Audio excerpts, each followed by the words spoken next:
just like I said, how the economists are all, because the question becomes, as inventory is rising, why are we still expecting, why are the economists still expecting equity increases, steady equity increases over the next couple of years? And I think it's because there's this strong belief that there's pent up demand waiting for current existing rates to come down to, I think the goal is to get it down into the five, because we'll never see the 2 and the 3s probably ever again in our lifetime.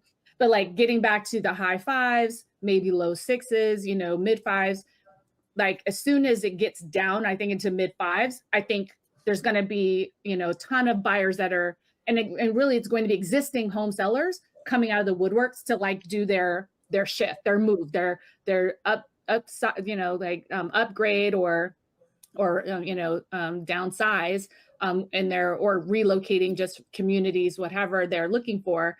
And I really do think like the key to all of this is a simultaneous, while unlocking inventory, unlocking, demand, right? Because we've got to unlock both.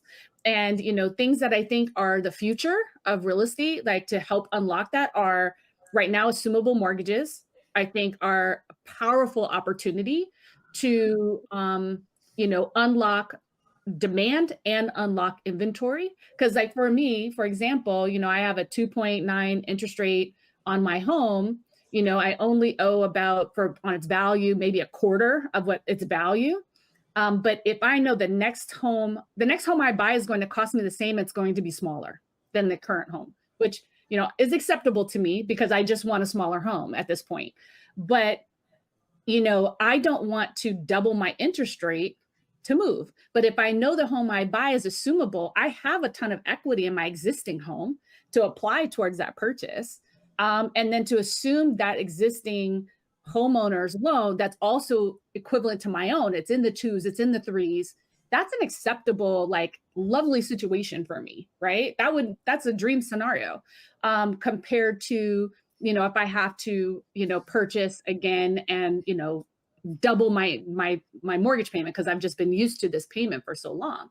I think that's a way. Another key to unlocking inventory and demand is the concept of portability as it relates to mortgages. I think that there's some mortgages out there that are interested in this concept and they're looking to explore it.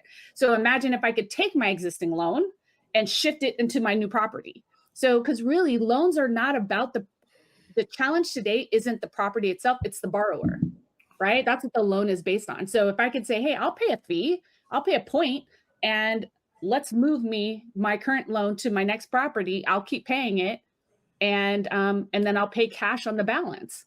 To me, that's a win. That would unlock inventory and demand, especially in the marketplace of other borrowers like myself.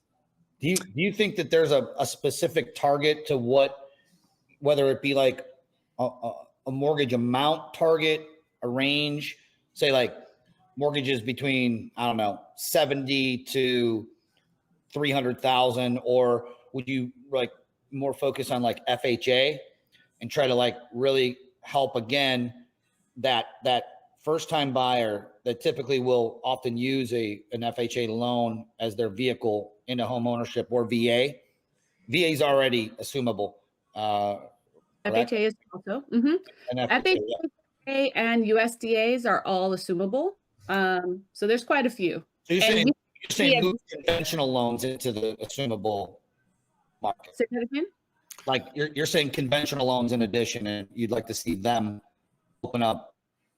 So they may or may, there might be certain types of conventional loans. I'm not an assumable expert, but I do know USDA, VA, and FHA loans are assumable.